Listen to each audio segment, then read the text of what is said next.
Olá, nós estamos iniciando mais uma edição do Saúde em Dia, um programa que integra o projeto Pessoas e Bem-Estar, promovido pelo grupo A Hora. Você pode nos acompanhar pela rádio 102.9, através de áudio, no site do Grupo A Hora, ou ainda em transmissão de vídeo pelo YouTube do Pessoas e Bem-Estar Podcast e do A Hora TV.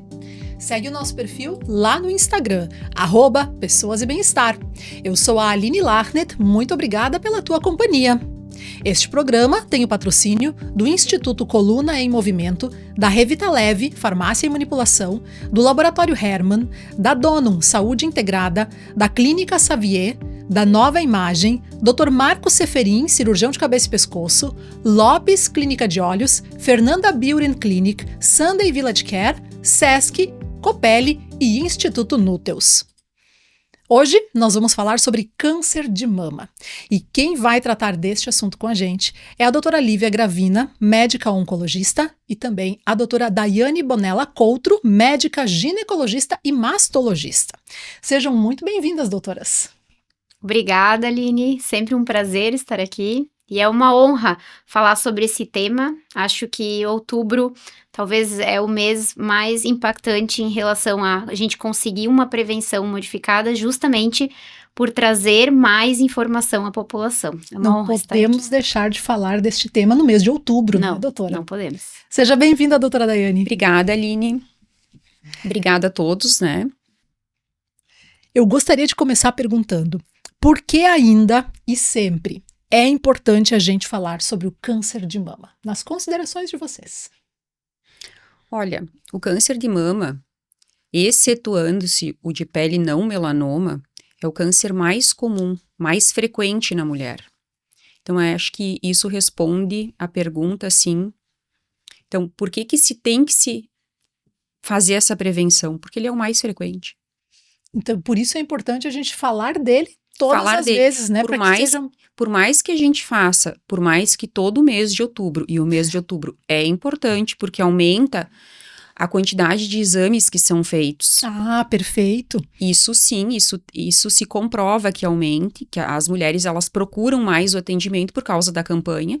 Olha a campanha é válida sim, mas é o câncer, excetuando-se o de pele não melanoma, é o mais comum. Olha só. E a prova de que falar é importante é a campanha, não pode nunca deixar, é porque nesse mês as mulheres procuram mais. Procuram, porque é um mês que se fala o mês inteiro e as pessoas se lembram que tem que fazer o exame. Muito bem. Doutora Lívia, tuas considerações? As minhas considerações é que é extremamente importante, principalmente porque quando a gente consegue diagnosticar esse câncer numa fase inicial, a gente tem grandes chances de cura, que é o que a gente almeja, né? Então, quando a gente fala mais, leva a mulher para uma prevenção, uma mamografia, sem ela ter ainda sintomas, a gente está falando em diagnóstico precoce e, consequentemente, maiores chances de cura. Então, Perfeito. eu acho isso extremamente importante. Por isso que a mamografia é tão importante. Essa é a pergunta, se deve-se fazer mamografia? Justamente se deve fazer porque ela faz o que a Lívia acabou de falar. Ela vai fazer o diagnóstico precoce com chances de cura. Então, aquela dúvida que às vezes as pessoas podem ter, se deve fazer ou não, sim, deve, né? Se deve fazer a mamografia porque é o único exame que vai fazer com que... é o único exame que tem estudos que realmente vai fazer o diagnóstico precoce. E agora com uma novidade, né, doutora, que é a rotina dessa mamografia. Recentemente também a gente teve a alteração desse protocolo, se é assim que a gente pode chamar. Sim, agora até tem no G1, tá? O Ministério da Saúde passa a recomendar a mamografia a partir dos 40 anos. Isso aconteceu agora. É uma mudança no protocolo de rastreamento da mamografia, que no Brasil era a partir dos 50, bianual, né, mas poderia ser feito anual, né, a partir dos 50 anos. Então, agora, pelo Ministério da Saúde, ele passou a recomendar a partir dos 40. E essa é uma decisão para realização dos médicos que acompanham a rotina das mulheres, né? Do médico ginecologista, no qual ela vai, de lembrar de fazer o pedido desse exame. É mais ou menos por aí? Ou mesmo das mulheres, de lembrar de solicitar isso aos médicos, aos seus médicos? Eu acho que isso deveria fazer parte da consulta, né? Muitas vezes, se a mulher não se lembrar, o médico que está atendendo se atentar, porque tem exames que são exames de prevenção, e a mamografia é um exame de prevenção. Ela faz diagnóstico precoce, como é o pré-câncer, que também é um exame que mudou o protocolo agora, está sendo implementado em 10 estados, o exame de DNA HPV, então o rastreamento para o câncer de colo de útero vai mudar também, e como é a colonoscopia para rastreamento de câncer de colo de útero. São 3 exames que a gente tem como fazer prevenção. Perfeito. E qual é a diferença da mamografia para a ecomamária? Quando deve ser feito uma ou a outra? Olha, a ecografia mamária, ele é um exame que ele é feito com base na mamografia. A gente nunca deve fazer, principalmente para mulheres a partir dos 40 anos, a gente nunca deve fazer uma ecografia se a gente não tiver um exame de mamografia. Porque para que serve a ecografia? Se eu tiver alguma alteração na mamografia, a ecografia ela vai ser direcionada naquele local da alteração. Agora, se eu não tenho a mamografia, como é que eu vou saber se tem alguma alteração na mama e em qual é o local que tem essa alteração? Isso pode se passar desapercebido se for uma lesão muito pequena. Entendi. Então, é assim que se define quando faz uma e quando faz a outra. Quando faz outra. Muito então, é um exame de complementação. Perfeito. E no dia a dia do teu consultório, doutora, tu tem visto as mulheres mais conscientes com relação ao câncer de mama especificamente? Eu acho que o câncer de mama, ele preocupa qualquer mulher, né? Porque 1 em cada 8 mulheres vai ter câncer de mama. A incidência é muito grande e a incidência está diminuindo. A gente está pegando muitas pacientes em idade jovem com câncer de mama. Isso é um risco muito, muito importante, né? 1 a cada 8 vão ter câncer de mama. Nessa região, eu tenho até os dados da região sul, né? Mas é uma incidência muito grande. Em torno de 12% da população. Então, é 1 a cada 8. 1 em cada 8. E qual é a faixa de idade mais acometida? A doutora comentou que tem sido cada vez mais cedo, mas o que a gente tem aí de faixas de idade? Eu acho que, né, quanto mais idade, maior a incidência de câncer. Sempre a gente se preocupa, por isso que o Ministério da Saúde tinha a recomendação a partir dos 50 anos de realizar a mamografia.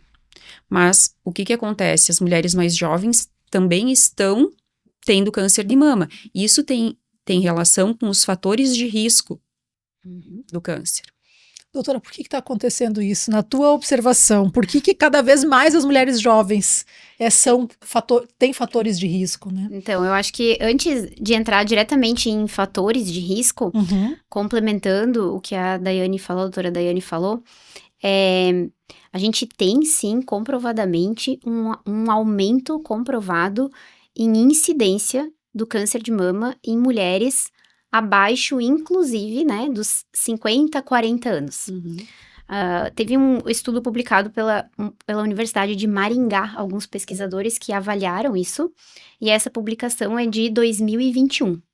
Então, já fazem alguns anos, né, e eles acompanharam dados de mulheres sendo diagnosticadas entre 1996 até o início ali dos anos 2000.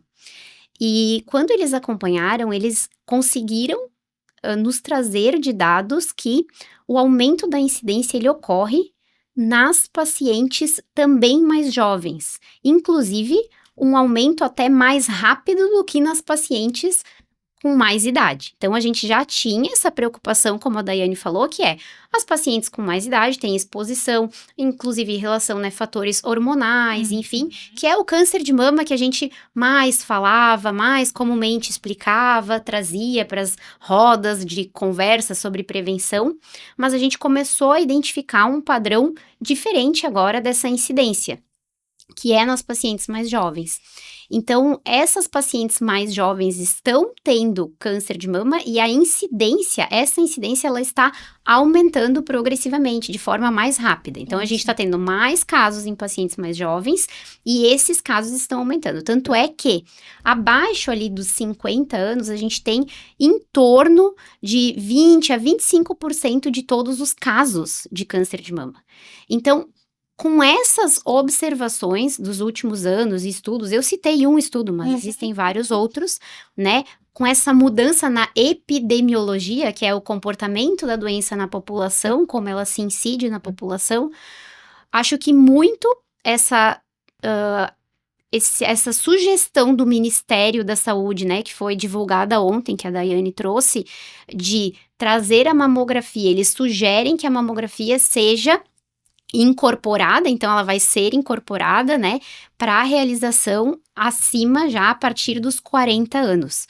Então, isso é muito devido a todos esses dados compilados que a gente teve ao longo dos últimos anos. Então, não é uma decisão do nada, digamos assim. A gente tem toda uma epidemiologia embasando essa decisão de trazer o rastreamento para as pacientes mais jovens, né? E agora tem toda uma questão, a gente vai ter que ver isso, se isso vai ser realmente colocado em prática. Ah, sim. Tanto a doutora Daiane pode trazer, a Sociedade Brasileira de Mastologia já indicava o exame da mamografia antes, numa idade mais precoce do que o Ministério da Saúde, né? Então, agora a gente começa a ter uma congruência, né, entre essas indicações. As duas indicações, tanto do Colégio Brasileiro de Radiologia quanto da Sociedade Brasileira de Mastologia, que indicavam 40 anos mamografia anual. E o Ministério da Saúde indicava a partir dos 50. Sim. Então, isso ficava... Agora essa congruência, eu acho que vai melhorar muito. Perfeito. E agora tem uma questão importante que uma coisa é o entendimento, né? E a determinação. Agora, se vai acontecer de fato na colocar ponta, em prática. A gente ainda tem muitas mulheres, menos, né, na região sul e sudeste do Brasil, mas principalmente na região norte e nordeste, que não têm acesso à mamografia. É verdade. Até na nossa região, a gente vê, às vezes, algumas dificuldades em tornar esse exame de fácil acesso para as mulheres. Eu ia perguntar sobre a nossa região. Até porque a localização desses aparelhos, tanto do aparelho de mamografia, quanto da parte de oncologia, que é a parte que a Lívia trabalha, quanto da radioterapia. Eles estão localizados mais na região sul, sudeste, né? Região mais desenvolvida, né, digamos. Do que a região norte, Verdade. nordeste. Verdade. Então, as pacientes, elas acabam tendo mais acesso. Bom, e a gente aqui está numa realidade boa ou ruim nesse quesito? Eu acho que relativamente boa, mas ainda tem fila, muitas vezes, para aguardar o exame, né? E também acho que falta essa questão, por mais que a gente fale no Outubro Rosa, falta ainda a questão cultural, que é de procurar esse exame como forma preventiva, e não como forma quando a gente já palpou um nódulo, né? Então, muitas vezes a mulher não tem o exame realizado de forma rotineira, anual ou bianual, né? E quando ela palpa, a gente já tá correndo muito contra o tempo. E aí, às vezes, é mais difícil conseguir agendar um exame de última hora, conseguir uma consulta médica, conseguir o acesso tanto ao médico mastologista, ginecologista, quanto com o médico oncologista, né? Ou cirurgião oncológico que precisa manejar essa doença. Então, biópsias, tudo isso, às vezes, pode se tornar a gente tem uma fila de espera, mas ela pode se tornar ainda maior se a gente tá lidando com casos, né, que já são identificados numa doença, um grau mais avançado, né, um estágio mais avançado de doença. Perfeito. Porque a mamografia, ela é justamente para detectar casos assintomáticos, não palpáveis. Ah, muito boa. Que é isso que a doutora Lívia acabou de falar. Não quando a paciente já está sintomática. E o que eu vejo muito também? O exame a gente recomenda anual. Mas as pacientes não fazem anual. Elas fazem a cada 1 ano e meio. Então, tu vai pedir uma mamografia em março, ela tem que fazer em março do ano que vem. Não é em julho, agosto, setembro, outubro. Entendi. Isso atrasa o diagnóstico e as pacientes acabam, se desenvolver um câncer, ele já passa a ser sintomático. Não é uma mamografia de rastreamento. Perfeito. E aí a minha pergunta é, como eu sei, ou que sinais o meu corpo vai me dar de que eu já estou desenvolvendo um câncer de mama? É sempre através de apalpar um nódulo? Não, o Ministério da Saúde não recomenda mais o exame físico, o autoexame realizado para paciente. Ah, é verdade? Não recomenda. Ele não, o que o Ministério da Saúde recomenda é que faça a mamografia. O exame, quando o nódulo já está palpável, a paciente já tem sintomas. Que é uma nodulação, pode ser que a mama, como se fosse também parecido com uma casca de laranja o aspecto, ou ela retrai, ou o mamilo inverte, ou pode ter um nódulo na axila. ou um nódulo na região da clavícula. Tudo isso podem ser sinais de câncer de mama. Mas esses sinais, eles já estão sintomáticos. Por isso que é tão importante fazer a mamografia.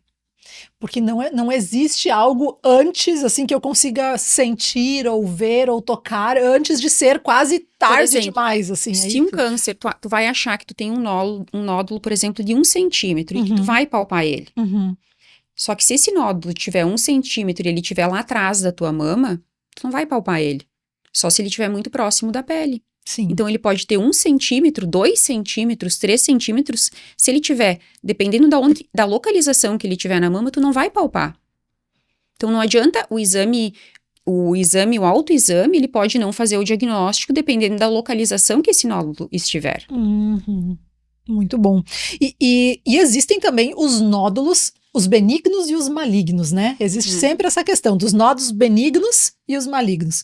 O que vocês ouvem no dia a dia de vocês aí de dúvidas, né, das mulheres que vocês atendem com relação a isso? Olha, o que elas sempre perguntam, assim, quando a gente tem um diagnóstico de câncer? Ele é benigno ou ele é maligno? Olha, um câncer, ele é maligno. O nódulo benigno, se a gente tem um diagnóstico de benignidade, ele não vai virar maligno. Então, essa é a diferença. Tem muitas pacientes que têm cistos simples na mama e que isso não vai originar um câncer, né? Isso as pacientes têm muito medo. Outra coisa que leva muito, 70% das consultas na mastologia são por dor mamária. Porque o câncer não dói.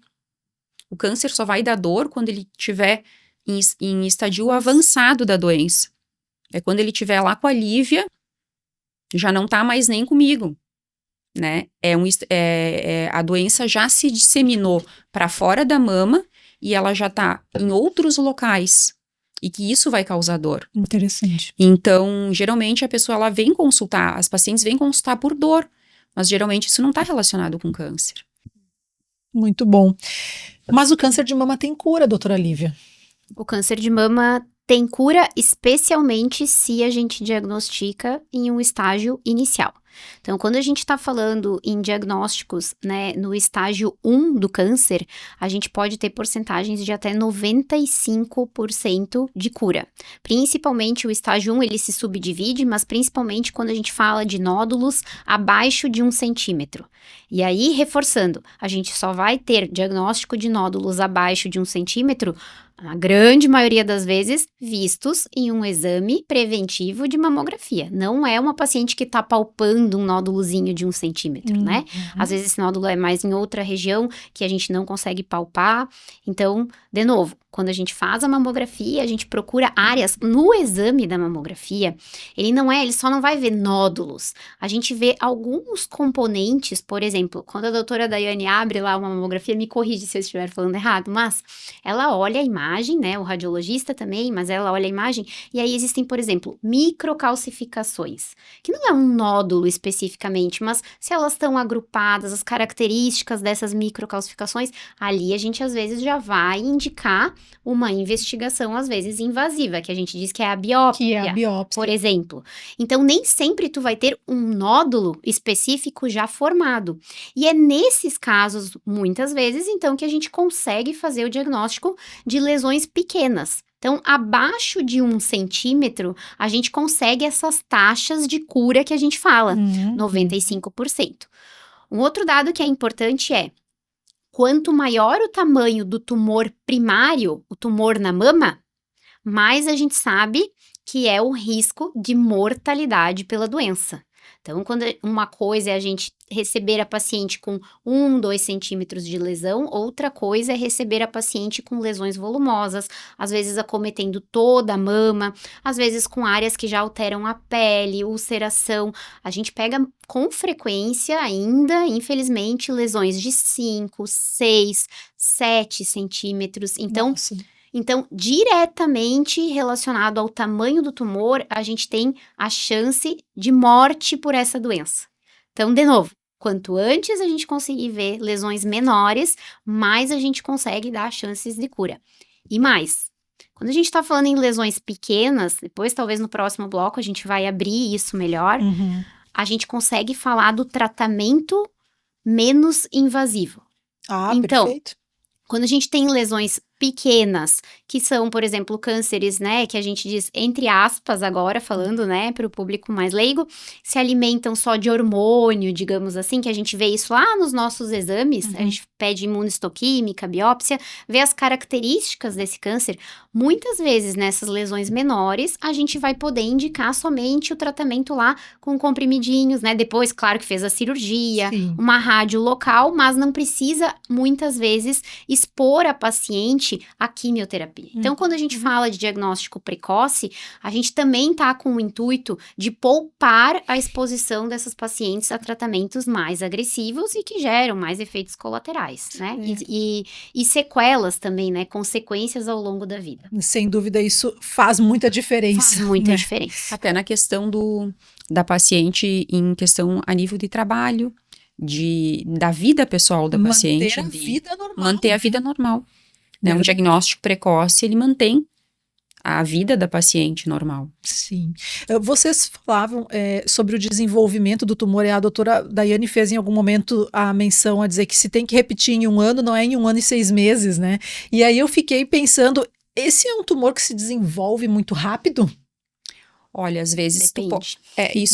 Depende do tipo do tumor. Tu pode não, por isso que eu digo, é anual. Porque tu pode ter num exame e no outro ano, tu for fazer a mamografia, ele já estar palpável. É esses casos que tu não vai fazer uma mamografia de rastreamento. Tem tumores que se desenvolvem mais rápido. Mas eu posso fazer uma mamografia em 1 ano e não ter nada, e já no ano seguinte tu ter ali uma condição considerada... Pode. Quando a gente fala do câncer de mama, eu sempre explico isso para as pacientes e inclusive para os alunos na faculdade.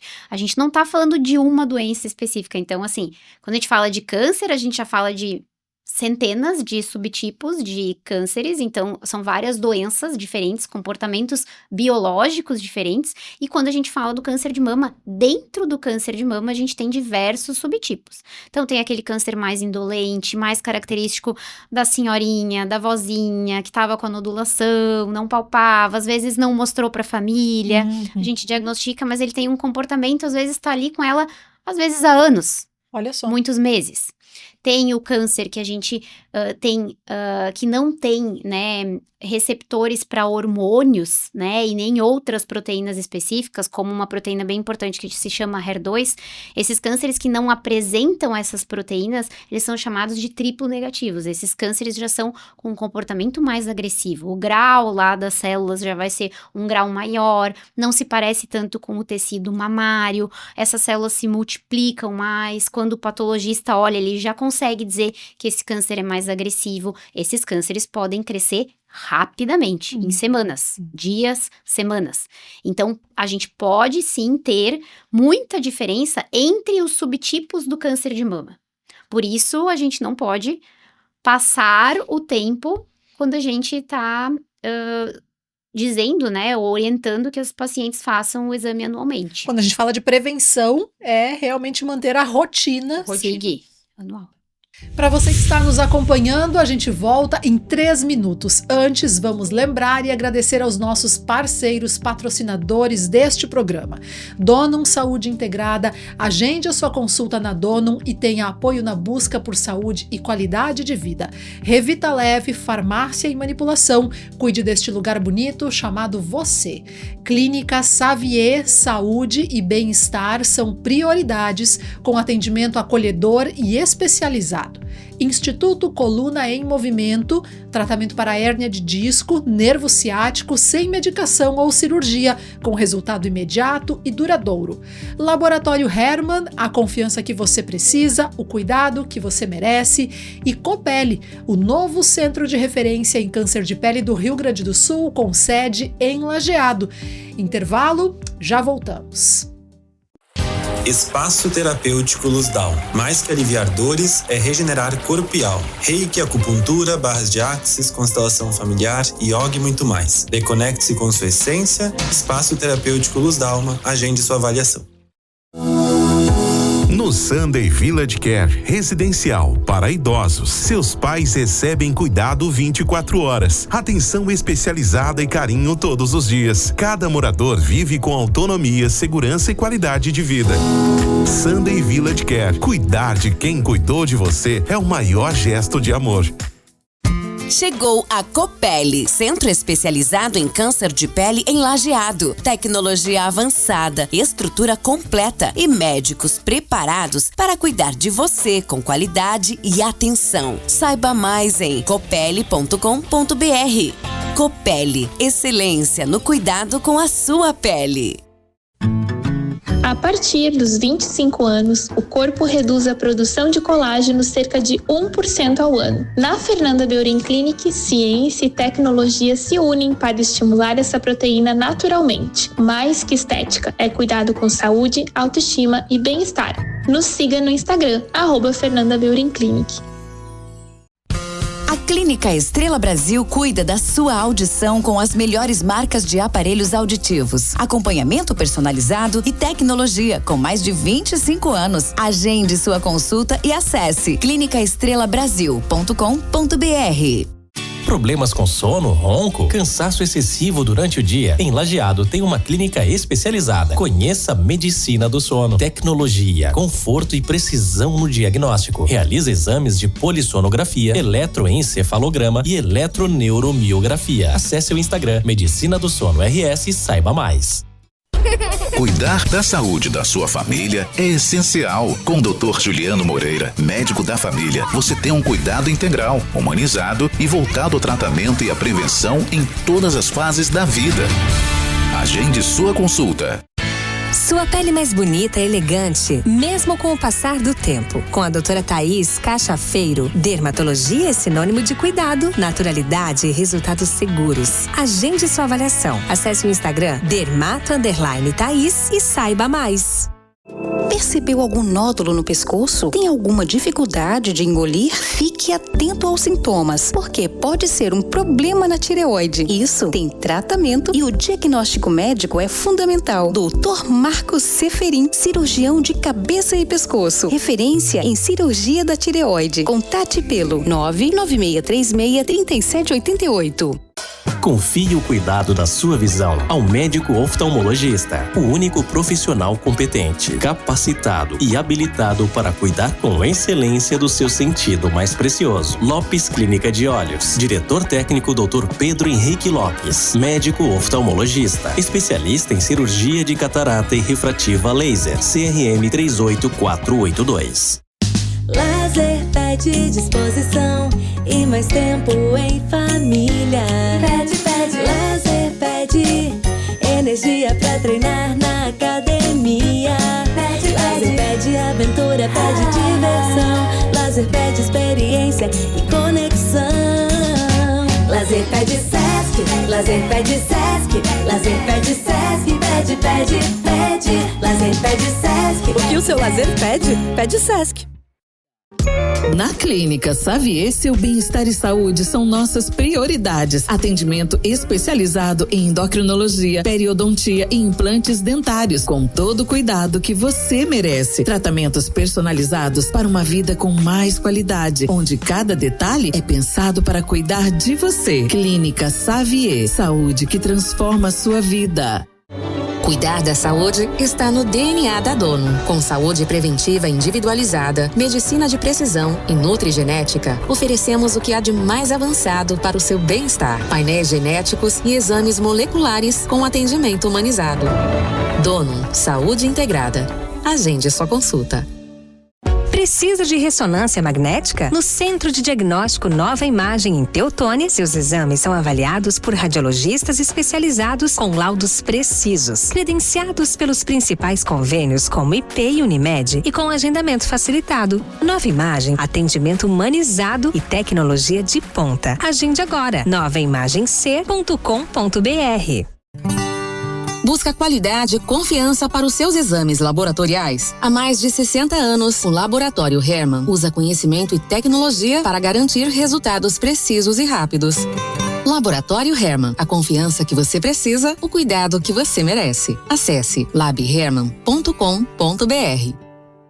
Sua saúde merece um cuidado único. Na Revita Leve Farmácia e Manipulação, desenvolvemos suplementos manipulados para atender às suas necessidades com qualidade, inovação e segurança. Quer mais saúde, beleza e bem-estar? Nós temos a fórmula certa. Cuide desse lugar bonito chamado você. Conte com a Revita Leve Farmácia de Manipulação em Lajeado. Cansado da dor na coluna? Sem remédios, sem cirurgias. O Instituto ICM tem a solução. Tratamento exclusivo para a hérnia de disco com resultados rápidos. Agende sua avaliação em Lajeado. Instituto Coluna em Movimento. Tratamento especializado em hérnia de disco. Estamos de volta com o bate-papo da manhã deste sábado para o programa Saúde em Dia, em nome da Nova Imagem, que garante a realização de exames com cuidado humanizado e laudos precisos, além de agilidade e comodidade. Dr. Marcos Seferin, referência em cirurgia da tireoide, cabeça e pescoço. Agende sua consulta 3011-0909. Lopes Clínica de Olhos, consultas, exames, cirurgia de catarata e refrativa a laser em Lajeado e Arvorezinha. Fernanda Beauty Clinic, viva sua beleza por completo. Sunday Village Care, primeiro condomínio fechado do estado, com saúde assistida 24 horas. E Sesc, que já iniciou os serviços na Avenida Senador Alberto Pasqualini, no bairro Americano, em Lajeado. O nosso assunto é o câncer de mama. Estão com a gente a doutora Lívia Gravina, médica oncologista, e a doutora Daiane Coutro, médica mastologista. Doutoras, nós terminamos o último bloco e avisamos, né, que falaríamos neste sobre as opções de tratamento. Então, doutora Lívia, eu vou começar por ti. Quais são hoje as opções de tratamento uma vez posto o diagnóstico, né? E aí eu fico imaginando também, depois eu quero que vocês comentem um pouco sobre quais são as principais ansiedades, né, que as pessoas têm no momento em que recebem esse diagnóstico e a partir daí, o que se deve fazer? Ok. Em relação às opções que a gente tem de tratamento, então, quando a gente está falando de um câncer de mama localizado, o que é localizado? Na mama ou, no máximo, até acometendo os gânglios, né? As ínguas embaixo do braço. Tá. Então, para esses cânceres, a gente tem indicação formal de cirurgia. E é a cirurgia, doutora Daiane, mastologista, que nos traz o maior aumento em chance de cura. Quando a gente vai falar do ponto de vista global para essas pacientes. Então, quando a gente está falando de um câncer de mama localmente avançado, a gente não pode pular a etapa de cirurgia, tá? É isso que vai agregar quando a gente vai botando lá as porcentagens que a gente quer alcançar de cura, né? Porcentagens máximas possíveis para trazer a cura para essa paciente, ela vai precisar passar por o tratamento cirúrgico. Dependendo como foi essa cirurgia, se ela foi uma cirurgia, às vezes, não tão ampla, que a gente consegue poupar a retirada toda da mama, enfim, a gente vai ter que indicar a questão de radioterapia, tá? Então, o paciente passa por outro profissional, que é o radioterapeuta, para ter essa avaliação da radioterapia. Mas eu sempre digo, assim, de uma forma mais fácil para entender, quando a gente tem cirurgias conservadoras, a gente vai ter a indicação da radioterapia, como se fosse, para o público que está em casa entender, para esterilizar aquele local. Então, a radioterapia, ela traz muito essa diminuição da chance de volta da doença no local. Tá. No local. E aí, depois disso, a gente vai ter a avaliação de tratamentos que a gente chama sistêmicos, que é a minha área, oncologia clínica. Então, a gente vai ter desde um simples tratamento mais simples, né? Não isento de efeitos colaterais, mas mais simples, que é a hormonioterapia. O uso, então, de comprimidos. Ao longo de um tempo, as pacientes que vão receber esse tratamento são pacientes que têm um câncer que tem esses receptores de hormônio positivo, então elas vão ter indicação desse tratamento. Ou então, outra forma de tratamento sistêmico é a quimioterapia.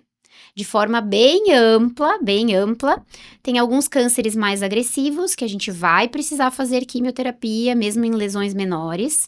Quando a gente tem acometimento de ínguas embaixo do braço, via de regra, a gente tem indicação de quimioterapia, tá?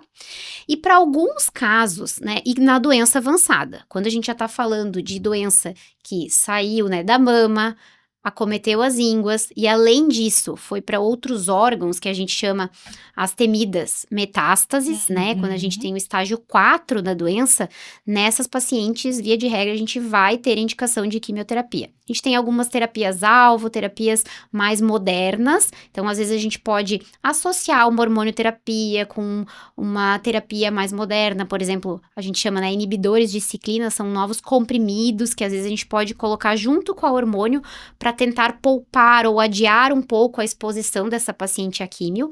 Mas, quando a doença está em outros órgãos, a gente vai ter que, normalmente, o nosso arsenal vai ter que ser um pouco maior em relação aos medicamentos que a gente usa. Muito bem. E o câncer de mama, ele tem essa característica de ter metástases ou ele é um câncer que normalmente não vai seguindo adiante? Não, ele tem essa Ele característica. tem essa característica. Sim, os principais sítios de metástases do câncer de mama incluem, então, ossos, fígado e pulmão. E alguns subtipos mais agressivos, a gente precisa ter um cuidado também com o cérebro, tá? Principalmente os tumores triplo negativos e HER2. Então, é claro, isso a gente já tá falando num estágio, que é o estágio 4 da doença. Mas, além de ter essa predisposição para metástase, se a gente não instituir nenhum tratamento, dependendo do subtipo de câncer de mama, a gente também vai ter as preferências por determinados órgãos. Então, esses são órgãos que quando a gente vai fazer aquela primeira avaliação da paciente, a gente chama estadiamento, dizer qual o estágio da doença, a gente vai solicitar todos esses exames. Então, exames para ver os ossos, cintilografia óssea, exame, né, tomografias para ver a questão do fígado, para ver a questão pulmonar, né? Às vezes a gente lança mão de exames para ver se tem algum sintoma, alguma coisa principalmente em relação ao cérebro, mas são esses os principais locais: ossos, pulmão e fígado, para o câncer de mama. Perfeito. Tá? Então, Por isso que a mamografia impacta tanto. Quanto mais o diagnóstico for precoce, menos tratamento a gente vai fazer. Muito bem. Mas a cirurgia, ela é para todos praticamente, ou em algum caso não se faz mais? Em casos que a paciente tem metástase, que a paciente vai fazer a quimioterapia, a gente não precisa operar, a gente não opera a paciente. Então, no caso de já ter metástases, de já estar num estágio mais avançado, não é feito a retirada do tumor. Na verdade, a retirada do tumor da mama, a gente chama assim, o tumor primário é aquele que deu origem a tudo. Então, o tumor primário geralmente está localizado na mama. Né? Ou na mama ou alguma íngua, mas geralmente a gente tem o tumor na mama. Tá. E aí, acho que o que a doutora Daiane também trouxe é, a gente vai abordar esse tumor se ele, por exemplo, estiver muito grande, ulcerado, sangrando, incomodando a paciente. Porque a gente já teve vários estudos na literatura médica dizendo que se a gente já está frente a um diagnóstico avançado com metástases, o mais importante é a gente instituir o tratamento sistêmico. Seja com hormonioterapia, soro para os ossos, se tiver metástase óssea, ou quimioterapia. Certo? Porque o atraso desse tratamento sistêmico que corre, digamos, por toda a circulação e atinge todos os lugares do corpo, isso pode tornar a doença ainda mais avançada. Isso vai diminuir a sobrevida da paciente. Isso. E os estudos que teve estudos, tá? Essa pergunta ela é bem frequente, porque às vezes a paciente tá com aquele tumor, tem metástases, mas e aí, não vão mexer na minha mama? E diversos estudos já avaliaram isso, tá? Mais de 1, 2, 3 estudos grandes, com muitas pacientes. E a gente identificou que parar tudo para mexer numa mama que não está sangrando, que não está doendo muito, que não está ulcerada, né? A gente não tem benefício em ganho de vida, em ganho de tempo de vida para essas pacientes. Mas, ao contrário, atrasar o tratamento de químio, hormonioterapia, terapia-alvo, que seja, imunoterapia, a gente daí sim pode estar comprando uma briga mais feia, né? Digamos assim, deixando perder tempo de vida para essa paciente. Então, eu sempre digo, não é... não tem assim um 880, né? 0 ou 100 na medicina. A gente sempre vai ter que individualizar cada caso, né? E é um tratamento que não é curativo, né? É um tratamento que a gente chama de paliativo.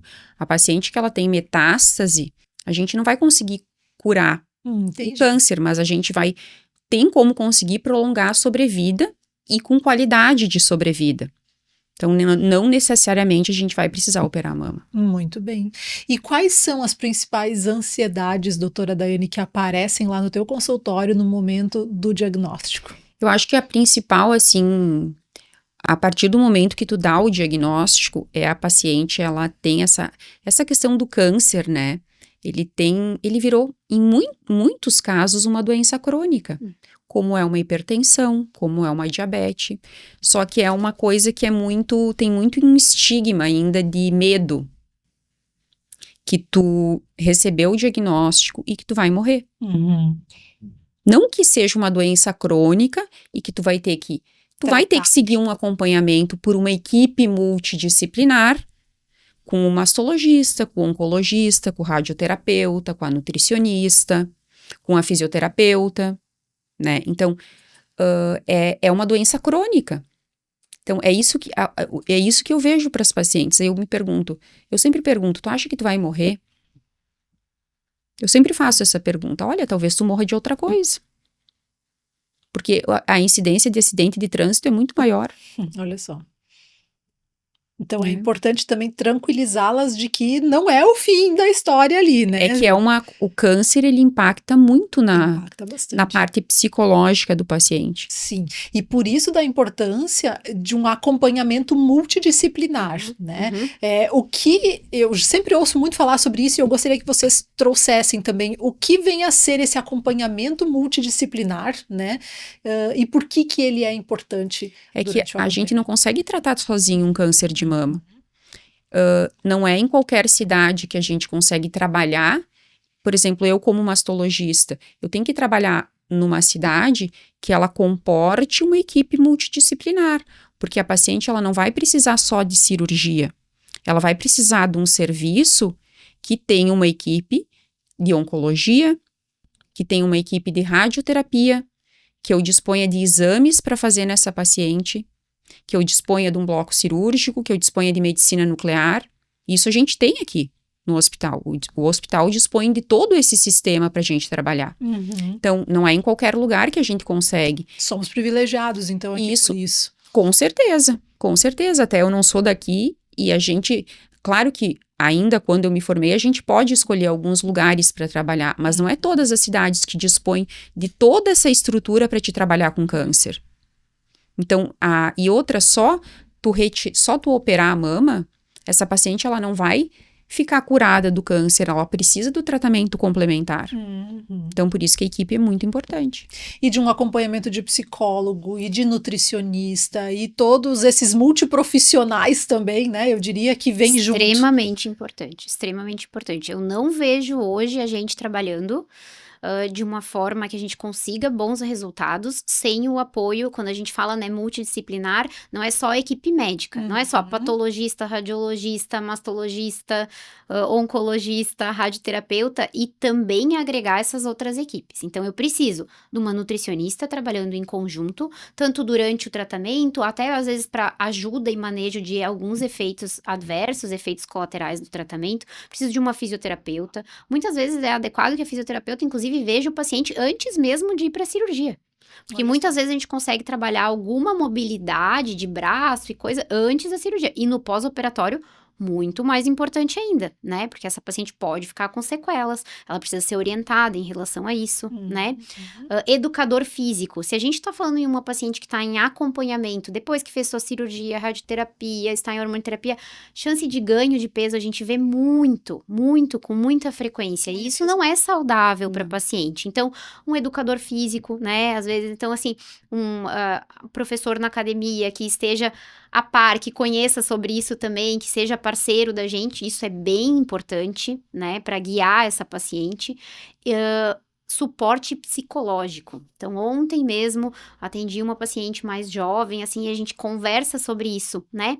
E aí, vamos pro acompanhamento psicológico, e aí a gente ainda tem, eu vou te dizer que a maior resistência em relação ao próprio paciente, ele é resistente, né? A gente ainda tem muito...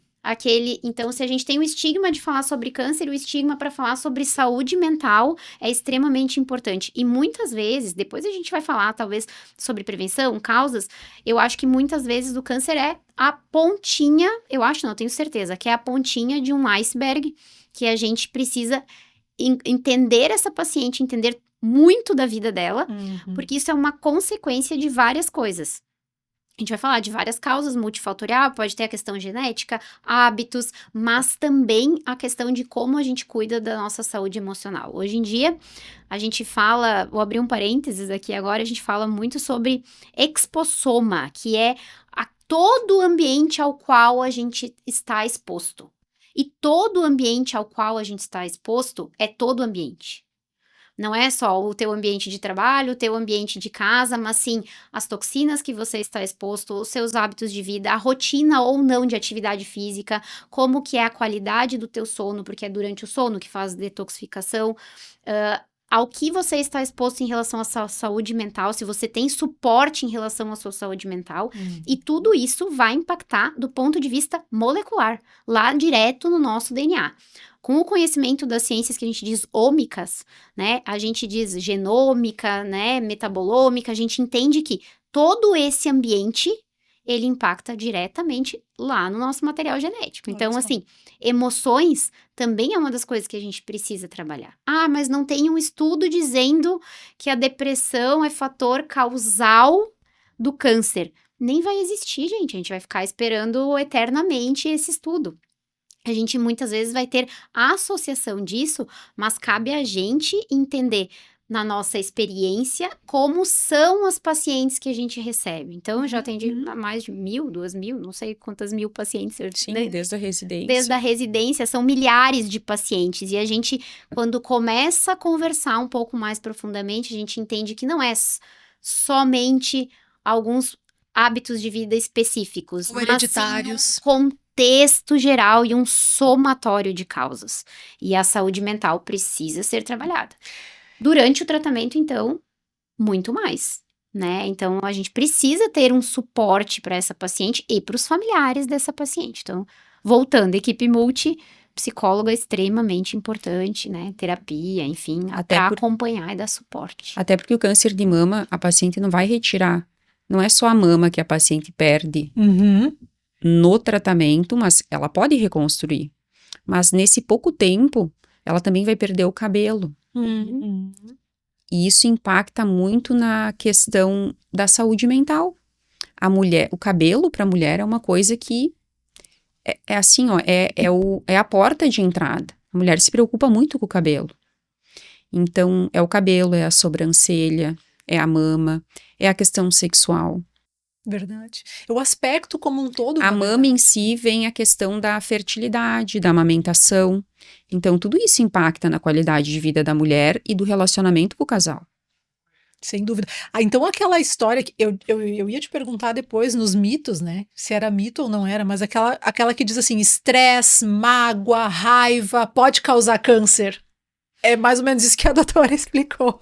A gente não tem estresse, mágoa e raiva como, por exemplo, um fator causal descrito nos livros, ok? Mas quanto mais a gente está entendendo que a nossa saúde, ela depende de uma visão muito mais global, tá? E a gente tem tido dados em revistas bem impactantes de ciência em relação a isso. Tá? Olha só. Que todos esses aspectos ambientais como um todo, então, que a gente falou, até a questão socioeconômica que essa paciente está inserida, né, a estrutura familiar, acesso ou não ao sistema de saúde, né, além das exposições ambientais, do estilo de vida dela. Então, é um somatório de coisas, não é uma característica. Se o pessoal quiser até pesquisar na internet, quando a gente fala de expossoma, vai aparecer provavelmente assim um gráfico, um círculo com centenas de fatores impactando nesse risco, né? E tudo leva a essa questão de regular a nossa saúde como uma porcentagem, né, no impacto na saúde. Então, a gente não pode olhar as pessoas como uma forma só, tem o risco genético. Mesmo as pacientes que a gente tem um risco genético, essas então mais ainda. O que é o risco genético geralmente, né? O risco genético geralmente é uma alteração em um gene, que a maioria dos genes que a gente tem alterado geneticamente, eles ajudam o conserto e o reparo do nosso DNA, os errinhos que ocorrem no DNA. Então, quando a gente tem um problema nesse gene, a gente vai ter mais dificuldade para consertar e arrumar os errinhos do nosso DNA, o que propicia a formação do câncer. Aí, imagina, se eu tenho alguém já com um fator genético, que é sedentário, que não tem um estilo de vida adequado, né? Que não tem um sono reparador, que está exposto a um ambiente constante de estresse, que não consegue desligar do trabalho em nenhum momento, que está num ambiente, às vezes, de risco do ponto de vista socioeconômico, não tem acesso à saúde. São vários fatores, emocionalmente abalado ou sem suporte, né, do ponto de vista psicológico, para sustentar, às vezes, alguma questão de saúde mental. Essa paciente, ela já carrega uma carga genética, imagina ela exposta a mais esses fatores, tá? Ela já tem um DNA que não é consertado, que não é reparado como a maioria da população. E aí, ainda assim, agrega outros fatores. Então, de novo, nada é isolado. Não é uma mutação que vai definir essa paciente e não é uma alteração em um hábito de vida, e sim um contexto. Cada vez mais a gente precisa entender isso. Desde o paciente até o médico que trata essa paciente. É verdade. Né? Aproveitando que a doutora Lívia falou da questão genética, o que eu escuto muito é assim, ó, eu não tenho casos na família, doutora, então... Tô livre. Todos os cânceres, eles são genéticos. De 5 a 10%, a pessoa nasceu com o gene. Ele é hereditário. 90% ela adquiriu por esses fatores que a Lívia acabou de falar. Ela desenvolveu uma mutação no seu gene. Mas de 5 a 10% ela nasceu com o gene. Esses são de origem familiar.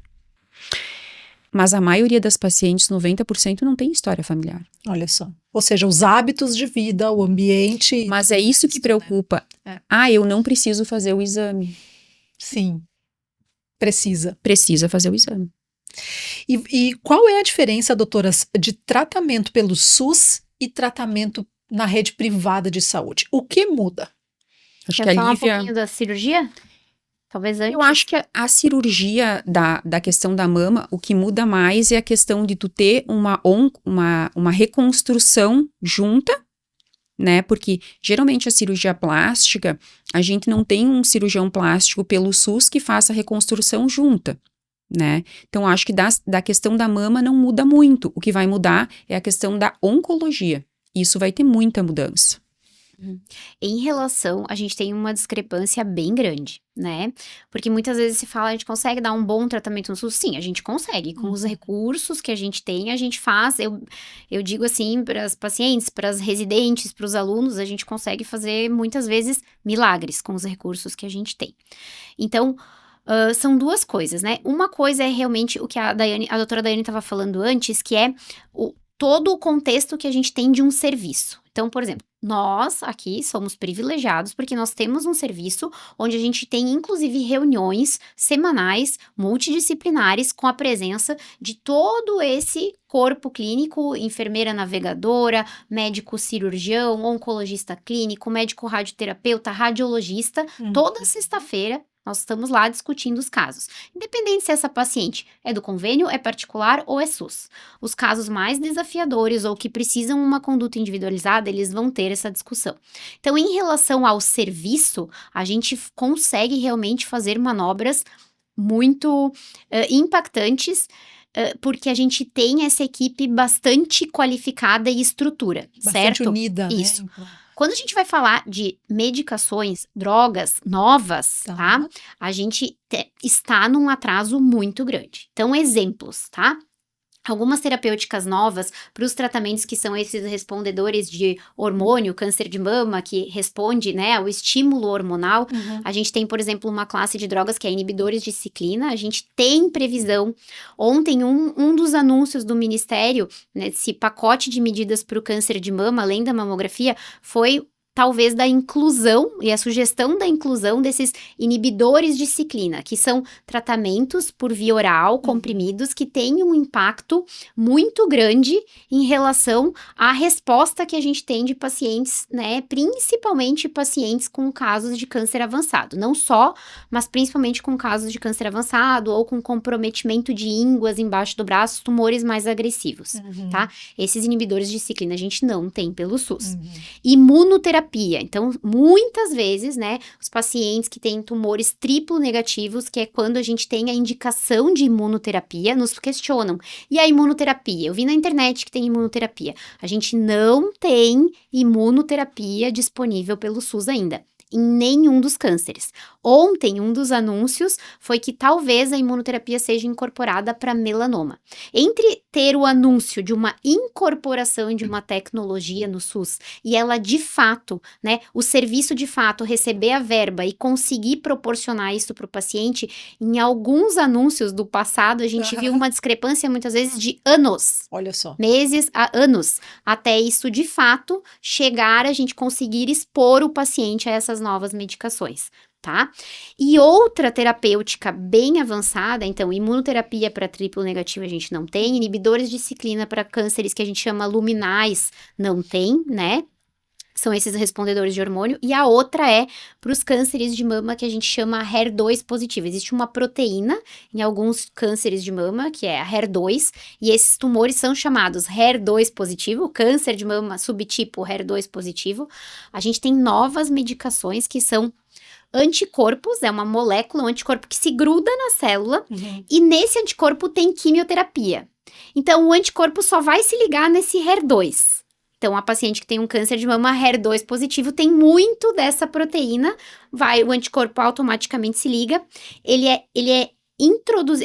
internalizado, ele é puxado para dentro da célula e só lá dentro da célula ele libera a quimioterapia que tá ligado, que tá dentro dele, desse anticorpo, né? A gente chama isso como, se fala, né, pro público leigo como se fosse o cavalo de Troia. Sim. Né? Sim. Porque ele entra e lá dentro, quando ele tá dentro da célula, ele solta toda aquela quimioterapia.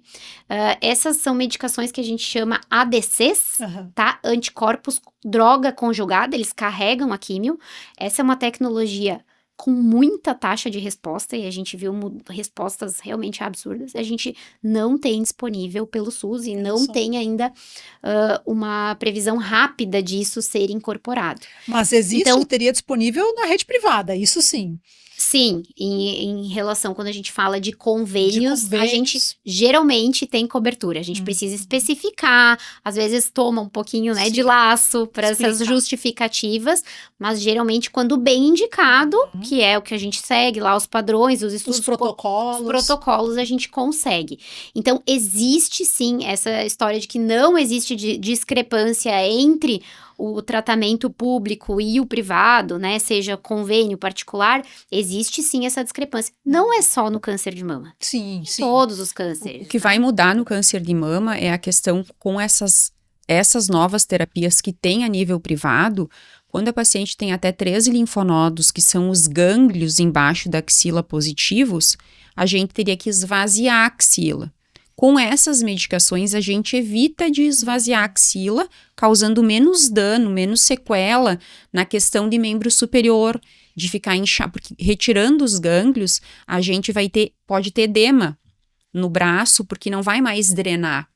Então, a paciente pode ficar com sequela que a gente chama de linfedema, né? Então, não esvaziando, tendo essas terapias à mão, né? Se a gente dispõe disso, isso sim vai ter benefício, porque a gente não vai precisar fazer essa cirurgia para retirar todos os gânglios. Ou seja, os efeitos colaterais, na verdade, né, do todo é que são muito menores a partir do uso de tecnologias, de coisas mais modernas. Né? Eu acho que uma das coisas, só para complementar, a gente tem ainda um pouquinho de tempo nesse bloco.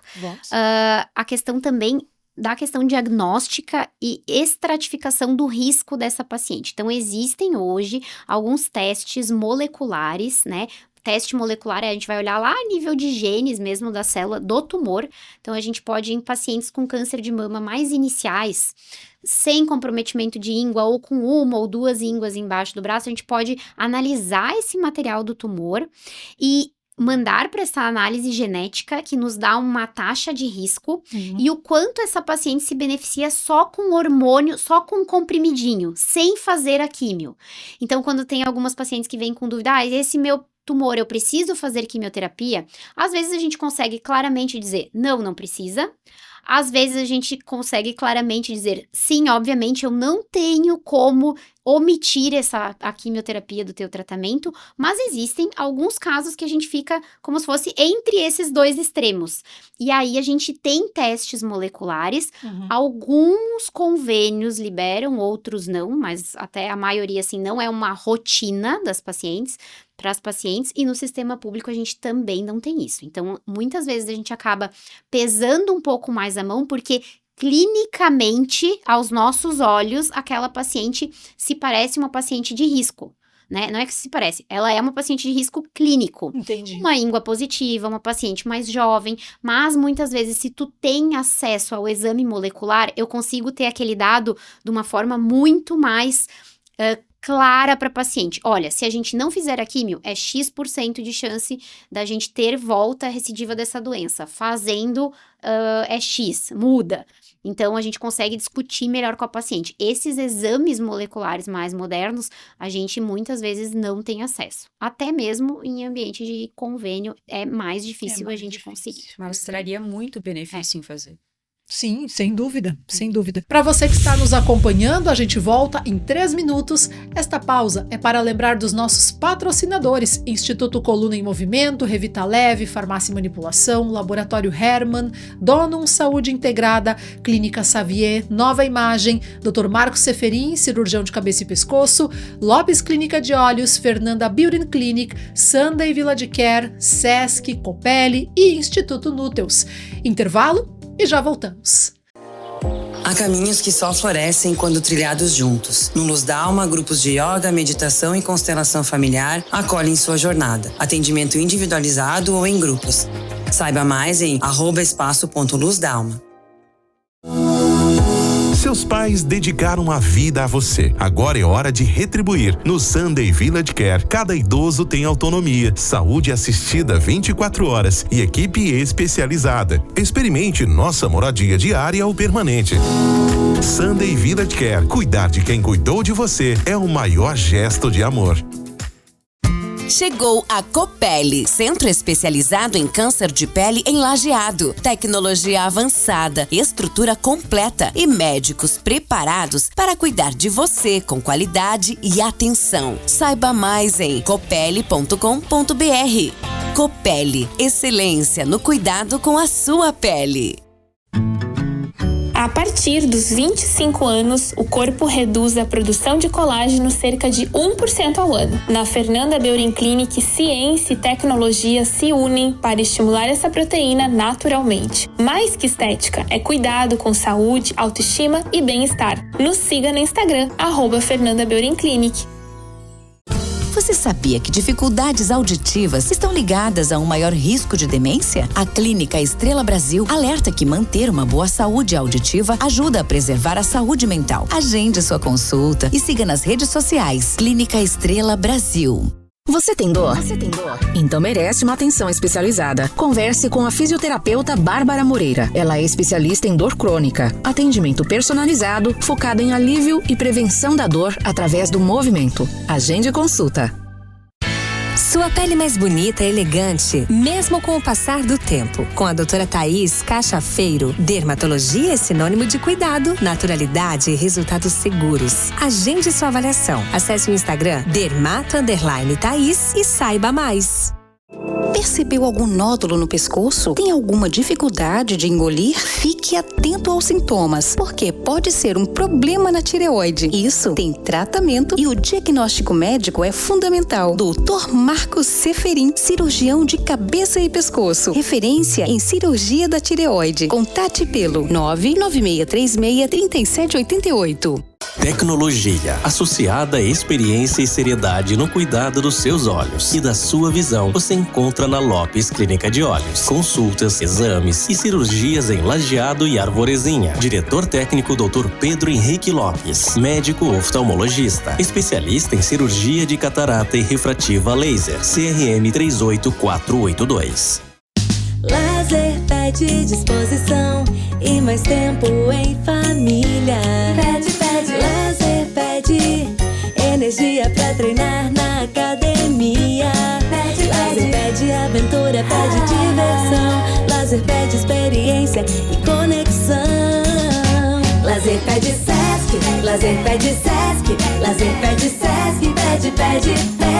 Lazer pede Sesc. O que o seu lazer pede? Pede Sesc.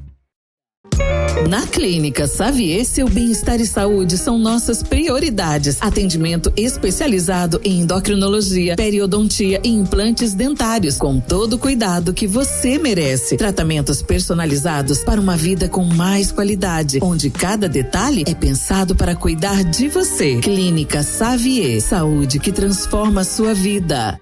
Cuidar da sua saúde está no DNA da Dono. Aqui você encontra o que há de mais avançado para o seu bem-estar. Nutrição, pediatria, fisioterapia especializada, oncologia e prevenção para cuidar de você por completo.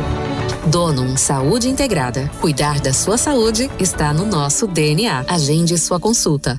Precisa de ressonância magnética? No Centro de Diagnóstico Nova Imagem em Teutônia, seus exames são avaliados por radiologistas especializados com laudos precisos, credenciados pelos principais convênios como IP e Unimed e com agendamento facilitado. Nova Imagem, atendimento humanizado e tecnologia de ponta. Agende agora, novaimagemc.com.br.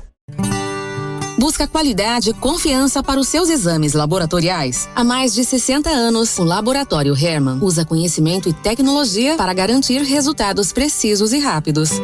Laboratório Hermann, a confiança que você precisa, o cuidado que você merece. Acesse labhermann.com.br. Sua saúde merece um cuidado único. Na Revitaleve, desenvolvemos suplementos manipulados para atender às suas necessidades, com qualidade, inovação e segurança. Quer mais saúde, beleza e bem-estar? Nós temos a fórmula certa. Cuide desse lugar bonito chamado você. Siga @revitaleve.manipulação no Instagram. Dor na coluna te impede de viver? O Instituto ICM em Lajeado tem a solução. Tratamento exclusivo com resultados rápidos para dor lombar e coluna travada. Agende sua avaliação e diga adeus à dor. ICM, tratamento especializado em coluna. Estamos voltando para mais um bloco da edição do programa de hoje para Donum Saúde Integrada, Saúde Preventiva Individualizada, Medicina de Precisão, Nutrigenética e Fisioterapia especializada para cuidar de você como ninguém. Copele, o novo centro de referência em câncer de pele no Rio Grande do Sul, com sede em Lajeado. Revitaleve, farmácia e manipulação, cuide deste lugar bonito chamado você. Laboratório Hermann, a confiança que você precisa, o cuidado que você merece. Instituto Coluna em Movimento, recupere o movimento, recupere sua vida, agende a sua consulta. E Clínica Xavier, cada detalhe pensado em você. Clínica Xavier, saúde que transforma. O que é a nuliparidade e como isso impacta quando a gente está falando aqui de câncer de mama? A nuliparidade é não ter filhos. Né, não ter filhos. E aí o que vem, o contexto disso para se justificar é que no período que a paciente passa, né, pela gestação, me corrige, Daiane, se eu estou, né, falando alguma coisa, mas ela é ginecologista, né, vê isso todo dia. Então, assim, no período que a paciente passa pela gestação e amamentação, ela estaria menos exposta aos estrógenos, que é um dos principais fatores de risco para o desenvolvimento do câncer de mama. Principalmente quando a gente fala daquele câncer indolente, da mulher de mais idade, exposta a mais tempo de vida ao estrogênio. Então, a menstruação mais precoce já está indicando isso. Então, o tempo de vida dessa mulher, né, menstruando, digamos assim, né, na sua idade, período fértil, né, digamos assim, a gente também tem relação com o câncer de mama. Então, menstruação mais precoce, nuliparidade. Outra coisa da nuliparidade é gestação após os 30 anos, que é o que está acontecendo na nossa idade. Isso também aumenta o risco de câncer de mama. Quanto mais tarde a gente deixa para ter filhos, aumenta a chance de câncer de mama. Quanto mais tempo a gente fica menstruando, quanto mais tarde a gente entra na menopausa, quanto mais cedo a gente começar a menstruar e quanto mais tarde a gente terminar, a gente fica mais exposta a esse hormônio estrogênio. Olha só. E isso aumenta o câncer, como ter filhos mais tarde. Muito interessante. Vai ser difícil, não vai dar pra gente fazer todas as escolhas, mas assim, se a gente já sabe... sobre. Então, mas é pra ponderar, não é pra causar um medo e uma ansiedade nas pessoas, mas tendo conhecimento a gente consegue ponderar. Bom, vamos ver, se eu, Lívia, estou com 39 anos, ainda não tive filhos. Então, eu tenho o fator de nuliparidade. Agora, uma coisa é eu ter a nuliparidade, mais o consumo de álcool, mais não ir para academia, mais uma alimentação inadequada, um sono que não é reparador. Aí eu vou somando as coisas. Aí não é só o problema a nuliparidade. Então, quando a gente informa mais as pacientes e as mulheres, a gente consegue tentar ao máximo um equilíbrio entre esses fatores de risco. Né? Então, se eu sei que não é o meu plano gestar, que eu vou ter esse como um fator de risco, se eu se eu fui exposta ao uso do anticoncepcional por muito tempo, então, para o meu conhecimento, isso é coisas que a gente vem discutindo agora. Então, eu sou uma mulher que foi exposta há muito tempo ao uso do anticoncepcional, porque eu comecei a usar cedo e parei faz poucos anos. Parei e não foi por orientação médica, foi por um estalo realmente, assim, quanto tempo faz que eu já estou usando anticoncepcional, entendeu? Então, procurar outros métodos, que a gente possa conversar sobre isso. As mulheres estejam informadas e possam fazer escolhas. Não vai ter como eu ficar todo o tempo do lado, né, do 0%, mas também eu posso não chegar perto lá gabaritar essa lista de fatores de risco, né? Perfeito. Tá? Muito boa essa orientação. Uma coisa que é muito importante orientar é que as pessoas, eu pergunto para todas as pacientes no consultório, a questão da atividade física, o que se recomenda 180 minutos de atividade de moderada intensidade ou 75 de alta intensidade, eu já foco no 180. De moderada intensidade, isso são 1 hora 3 vezes por semana. Ou tu pode fazer essas 3 horas por semana no final de semana. Isso também está comprovado que a gente pode fazer por estudos. Isso reduz 30% o risco de câncer de mama. Nossa. Só que o que é recomendado também? Depois dos 40 anos, a cada 10 anos, a gente perde 8% de massa muscular.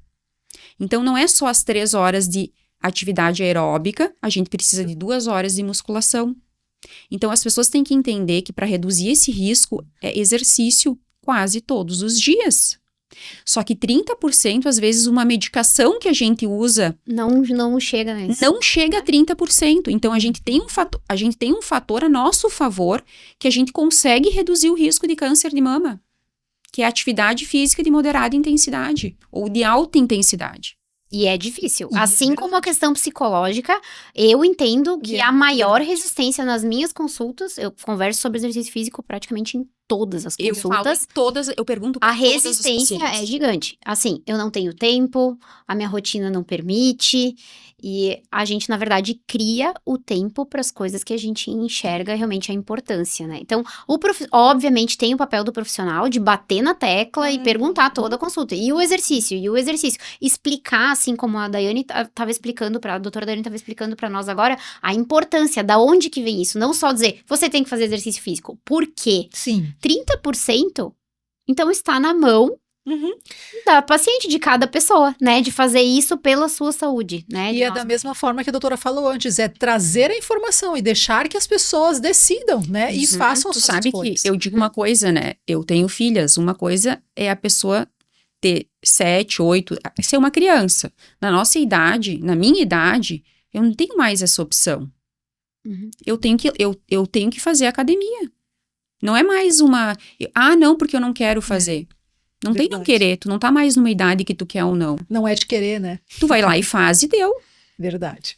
Muito bem. Doutoras, o uso de desodorante e sutiã apertado causa câncer de mama? Vai. Olha, o uso de sutiã, ele sustenta a mama. Muitas pacientes chegam no consultório com queixa de dor mamária, e principalmente gestantes, com sutiã que não sustenta a mama. Isso dá dor mamária. Então, eu digo, às vezes, até para as gestantes, usem top, que sustente a mama, porque a mama, ela, se tu não sustentar, ela vai ficar, ela é um órgão, é tridimensional. Então, tu tem que ter uma boa sustentação para te não ter dor. Então, é adequado o uso do sutiã, e um sutiã adequado, né? Muitas vezes tem sutiãs que tem ferro. Se a paciente lavar na máquina, isso vai entortar. Sutiã de ferro tem que ser lavado à mão, porque senão tem pacientes que chegam na consulta com queixa de dor, por causa do ferro. É bem na localização. O sutiã não causa câncer de mama, mas ele pode causar dor na mama se estiver inadequado. Depende e tem que ser um sutiã que sustente a mama, que tenha suporte. Às vezes eu até peço para elas trocarem para top de academia. Sim. Que eles dão uma sustentação maior. E o uso de desodorantes, doutora? Eu também nunca vi nenhum trabalho que coloque que o desodorante vai causar o risco de câncer de mama. A não ser que ele esteja metais que... Né, eu não sei se a Lívia tem algum... Da onde que veio, né, essa questão de... Esse mito. Dos metais. Desodorante. É muito relacionado à questão do alumínio. Mas mesmo os estudos que avaliaram isso, o que eles fizeram... Da onde que veio essa hipótese? Na verdade, é uma hipótese, né? Não tem um estudo claro, específico de relação causal. E talvez a gente não vá ter. Porque depois dessas primeiras observações, às vezes é difícil tu dizer, bom, metade das pacientes eu vou dar um desodorante cheio de produto químico e para as outras eu não vou dar um produto mais clean label, como a gente chama agora, né, com menos. Talvez isso nem vai ser ético, eu proporcionar para as pacientes isso. Então, talvez a gente nem vá ter esses estudos nos próximos anos, tá? Mas da onde que veio essa suposição, tá? Existem estudos mostrando e avaliando células de câncer de mama que tinham impregnação, sim, por alumínio, tá? Tinham impregnação principalmente na região, muitas vezes de linfonodos axilares avaliados histologicamente. Então, começou a se ter essa hipótese sobre os produtos e o que a gente usa. Mas não é somente alumínio, né? Nos produtos, de forma geral, que a gente tem de beleza, a gente tem vários produtos químicos, né?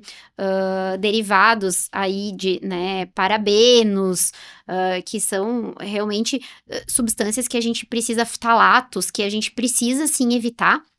Muitas vezes existem produtos químicos adicionados a esses produtos, né, de beleza, que as mulheres consomem desde o momento que acorda até o momento lá do skincare de noite, né, de novo, a gente vai ter que fazer opções, escolher, né, qual que a gente quer, mas muitas dessas substâncias, se a gente for olhar do ponto de vista molecular, elas são semelhantes à molécula do estrogênio.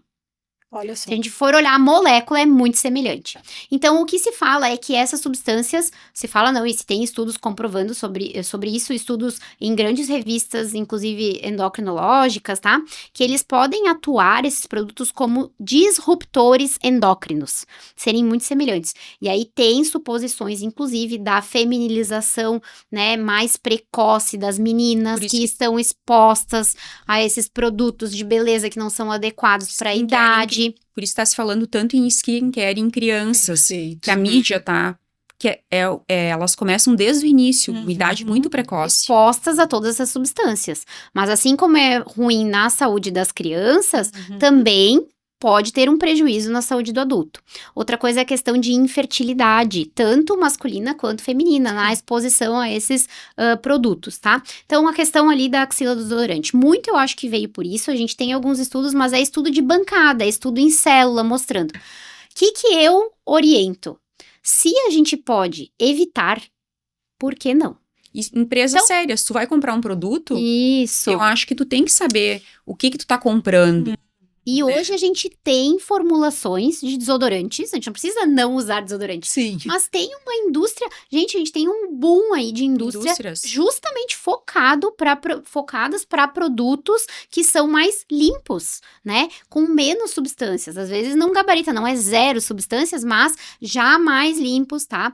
E às vezes um pouco mais com valor agregado justamente por isso, porque é uma margem que dá, né? Para marketing, para venda, mas a gente tem indústrias comprometidas em tentar produzir, então, produtos mais limpos. Mais então, naturais. Porque se a gente tem esse dado, não tô dizendo o desodorante causa câncer, eu não estou dizendo isso, tá? Mas porque se a gente pode ter um produto mais limpo, sem metais pesados, sem parabenos, sem ftalatos, por que a gente não optar por essas formulações mais limpas? É esse o meu questionamento. Perfeito. Né? Fazer boas escolhas, né? E aí eu acho que a gente não precisa mais ficar discutindo causa, não causa, e criando briga, entendeu? É só a gente tem opções de discutir isso de uma forma muito mais amigável e pensando na nossa saúde. É verdade. Enquanto a gente fica discutindo, né?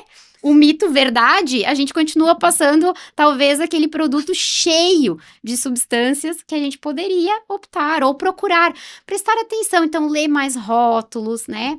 As mulheres aí que estão nos assistindo, gente, a gente é exposto a muita coisa. Muita coisa. Eu tenho um aplicativo que eu acho que eu gosto muito, que é o Desrotulando, que é um aplicativo de alimentação que eu uso no mercado. Ele coloca, assim, qual é a opção de queijo? Do que tu vai comprar de iogurte? O que é saudável que tu vai consumir? Tu coloca e ele te diz se tem aditivo, se tem conservante, se tem... O que tem adicionado ali? Tem aplicativos também para produtos de beleza. Olha aí. Tem alguns lá para procurar. Daí as pessoas dizem, não, mas tem um aplicativo, porque daí quando tu mira no produto, diz que não é um produto bom, mas depois faz a propaganda de um produto bom. O aplicativo vai ter a propaganda. Vai ter Agora, a propaganda dele. se você quer abrir o aplicativo pensando na parte ruim do aplicativo, então não abre. Mas então pensa nas vantagens que ele pode dar. Ele pode olhar um rótulo e te dizer, isso tem isso. Tem aplicativos que inclusive tem links para os estudos. Olha aí, que então, legal. Isso tem essa substância que nesse estudo se mostrou talvez como um fator de risco, entendeu? Então, a gente pode fazer escolhas. Tem muita informação, né? A gente pode fazer escolhas simples, não fumar, Isso. não usar bebida de álcool, fazer exercício físico. Perfeito. E é o que a gente faz aqui, traz a informação para que as pessoas possam fazer as suas escolhas. Uma última para a gente fechar esse bloco. O câncer de mama afeta somente as mulheres, doutora? Não. 1% dos homens podem ter câncer de mama, principalmente aqueles que têm a parte genética familiar. Então, os pacientes que têm aqueles 5, 10% que tem história familiar, o homem ele pode ter câncer de mama. Inclusive, um homem com câncer de mama é indicação estrita de testagem genética. Familiar. Esse homem precisa ser testado e, em consequência, se ele vier com alguma mutação, a gente precisa dar sequência, né, para a testagem, então, de familiares. Dos outros da família. O principal gene envolvido é o gene BRCA2 para homens. Para homens. E o tratamento é muito semelhante ao tratamento das mulheres? Outra coisa que eu acho que só faltou nós falar da questão do sobrepeso e obesidade. Vamos falar então. Tá? Que eu acho que o sobrepeso e a obesidade é outro fator que aumenta o risco de câncer de mama.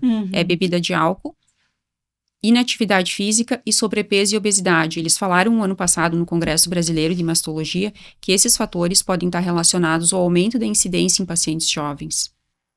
Então, é forma de fazer prevenção, na verdade, né? Sobrepeso e obesidade. E a obesidade, ela tem que ser considerada, ela é uma doença, ela tem que ser tratada. E tem que ser tratada com uma equipe multidisciplinar. Eu acho que a paciente não consegue sozinha. Né? Então, e por isso que isso é totalmente agregado à questão do exercício físico. Sim. E cada 5 quilos de peso que tu reduz, se tu reduz, tu diminui 20% o risco de câncer de mama. Uau! É uma baita representatividade. Muito. E uma coisa leva a outra, né, doutoras? O que eu vejo muito assim, uma vez que tu começa a te conscientizar e tu vai buscar fazer uma atividade física, tu também começa a buscar uma alimentação melhor, tu começa a olhar para tua saúde de uma outra forma, vai lembrar de fazer os exames preventivos. Me parece que uma coisa vai levando muito a outra. Não sei se é assim que vocês observam também no dia a dia de vocês com as pacientes. Sim. E o exemplo também arrasta, né? Então, como a doutora Daiane falou, ela tem 2 pequenas. Então, assim, uma coisa é dizer, tem que fazer exercício físico. Outra coisa é quando a criança, ela enxerga, né, desde pequena, a mãe indo fazer exercício físico, o pai indo fazer atividade física, né? Então, fazendo melhores escolhas quando vai no supermercado. Introduzindo a questão de prática de esporte, se manter uma pessoa ativa. Regramento e uma rotina em relação ao sono, né? Opções melhores quando senta na mesa, então ter o consumo de frutas, vegetais. Então, isso tudo é o exemplo, né? O próprio sentar na mesa, né? Esse hábito da família sentar na mesa. Sim, verdade. E muitas a gente não tem mais o tempo para isso hoje em dia, né? Em muitas famílias não se tem mais, não se tira mais esse... Mas pode ter a janta. Pode ter a janta. Que seja em algum momento. Tudo aquilo, de novo, tudo aquilo que for importante que a gente entender e valorizar, como entender o valor da importância, a gente vai conseguir criar um tempo. É verdade. Na rotina. É verdade. Senão a gente tem que fazer melhores escolhas. Para você que está nos acompanhando, a gente volta em 3 minutos. Esta pausa é para lembrar dos nossos patrocinadores: Instituto Coluna em Movimento, Revita Leve, Farmácia e Manipulação, Laboratório Hermann, Donum Saúde Integrada, Clínica Xavier, Nova Imagem, Dr. Marcos Seferin, cirurgião de cabeça e pescoço, Lopes Clínica de Olhos, Fernanda Beauty Clinic, Sunday Village Care, Sesc, Copelli e Instituto Núteus. Intervalo e já voltamos. Espaço Terapêutico Luz Down. Mais que aliviar dores, é regenerar corpo e alma. Reiki, acupuntura, barras de axis, constelação familiar, yoga e muito mais. Reconecte-se com sua essência. Espaço Terapêutico Luz Down. Agende sua avaliação. No Sunday Village Care Residencial para idosos, seus pais recebem cuidado 24 horas, atenção especializada e carinho todos os dias. Cada morador vive com autonomia, segurança e qualidade de vida. Sunday Village Care. Cuidar de quem cuidou de você é o maior gesto de amor. Chegou a Copelli, centro especializado em câncer de pele em Lajeado. Tecnologia avançada, estrutura completa e médicos preparados para cuidar de você com qualidade e atenção. Saiba mais em copelli.com.br. Copelli, excelência no cuidado com a sua pele. A partir dos 25 anos, o corpo reduz a produção de colágeno cerca de 1% ao ano. Na Fernanda Beauty Clinic, ciência e tecnologia se unem para estimular essa proteína naturalmente. Mais que estética, é cuidado com saúde, autoestima e bem-estar. Nos siga no Instagram, @Fernanda Beauty Clinic. A Clínica Estrela Brasil cuida da sua audição com as melhores marcas de aparelhos auditivos, acompanhamento personalizado e tecnologia com mais de 25 anos. Agende sua consulta e acesse clinicaestrelabrasil.com.br. Problemas com sono, ronco, cansaço excessivo durante o dia? Em Lajeado tem uma clínica especializada. Conheça a medicina do sono, tecnologia, conforto e precisão no diagnóstico. Realiza exames de polissonografia, eletroencefalograma e eletroneuromiografia. Acesse o Instagram Medicina do Sono RS e saiba mais. Cuidar da saúde da sua família é essencial. Com o Dr. Juliano Moreira, médico da família, você tem um cuidado integral, humanizado e voltado ao tratamento e à prevenção em todas as fases da vida. Agende sua consulta. Sua pele mais bonita e elegante, mesmo com o passar do tempo. Com a doutora Thaís Cachafeiro, dermatologia é sinônimo de cuidado, naturalidade e resultados seguros. Agende sua avaliação. Acesse o Instagram dermato_Thaís e saiba mais. Percebeu algum nódulo no pescoço? Tem alguma dificuldade de engolir? Fique atento aos sintomas, porque pode ser um problema na tireoide. Isso tem tratamento e o diagnóstico médico é fundamental. Dr. Marcos Seferin, cirurgião de cabeça e pescoço. Referência em cirurgia da tireoide. Contate pelo 996363788. Confie o cuidado da sua visão ao médico oftalmologista, o único profissional competente, capacitado e habilitado para cuidar com excelência do seu sentido mais precioso. Lopes Clínica de Olhos. Diretor técnico Dr. Pedro Henrique Lopes. Médico oftalmologista, especialista em cirurgia de catarata e refrativa laser. CRM 38482.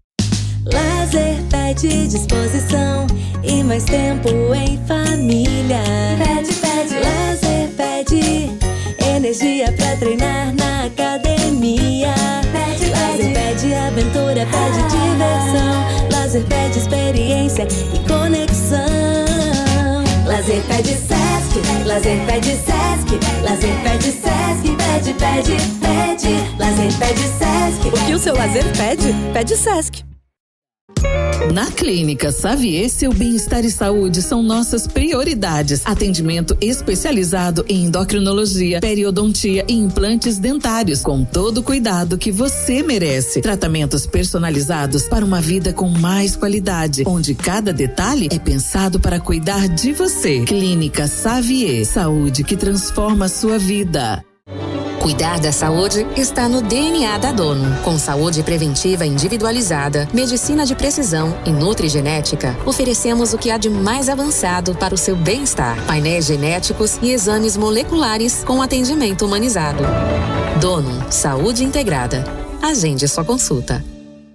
Precisa de ressonância magnética? No Centro de Diagnóstico Nova Imagem em Teutônia, seus exames são avaliados por radiologistas especializados com laudos precisos, credenciados pelos principais convênios como IP e Unimed e com agendamento facilitado. Nova Imagem, atendimento humanizado e tecnologia de ponta. Agende agora. novaimagemc.com.br. Busca qualidade e confiança para os seus exames laboratoriais. Há mais de 60 anos, o Laboratório Hermann usa conhecimento e tecnologia para garantir resultados precisos e rápidos. Laboratório Hermann, a confiança que você precisa, o cuidado que você merece. Acesse labhermann.com.br. Sua saúde merece um cuidado único. Na Revitaleve Farmácia e Manipulação, desenvolvemos suplementos manipulados para atender às suas necessidades com qualidade, inovação e segurança. Quer mais saúde, beleza e bem-estar? Nós temos a fórmula certa. Cuide desse lugar bonito chamado você. Conte com a Revitaleve Farmácia de Manipulação em Lajeado.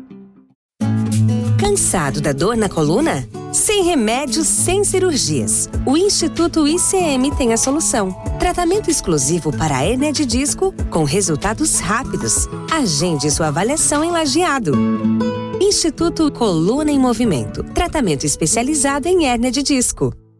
Estamos voltando para o último bloco da edição de hoje, para a Nova Imagem, que garante a realização de exames com cuidado humanizado e laudos precisos, além de agilidade e comodidade. Dr. Marcos Seferin, referência em cirurgia da tireoide, cabeça e pescoço. Agende sua consulta, 3011-0909. Lopes, Clínica de Olhos. Consultas, exames, cirurgia de catarata e refrativa a laser em Lajeado e Arvorezinha. Sesc, a força do sistema Fecomércio ao seu lado. Fernanda Beauty Clinic, estética integrativa para auxiliar a reduzir o estresse, melhorar a imunidade e promover equilíbrio e bem-estar. Conte com a equipe da Fernanda Beauty Clinic. E Sunday Village Care, apartamentos para investimento a partir de 350 mil com valorização de 20%, retorno superior ao aluguel tradicional. Doutoras, eu gostaria de pedir para vocês sobre 2 mitos ainda que eu me esqueci no bloco anterior, mas que eu acho importante vocês comentarem. Um deles é se o implante de mama, né, quem tem silicone, vai impedir de ter um bom diagnóstico ali de mamografia, por exemplo, vai impedir de alguma forma, doutora Daiane, de ver? Não impede, porque o silicone, o implante de silicone, ele é colocado atrás da glândula ou atrás da musculatura. Ele não é colocado no meio do tecido mamário. Então, ele não impede de fazer o diagnóstico de câncer de mama. Uhum. Só que a paciente que tem o implante, são feitas 2 manobras adicionais na mamografia, que elas empurram o implante e fica só a glândula mamária. Mas quando você vai fazer mamografia, essas 2 manobras, elas já estão incluídas no exame para quem tem prótese. Uhum. Então, não se deixa de fazer o diagnóstico, né? Para quem tem prótese, não se deixa de fazer o diagnóstico. E segue o mesmo protocolo. O mesmo protocolo. Agora, então, anual a partir de Dos 40 anos. Novidade. A partir dos 40.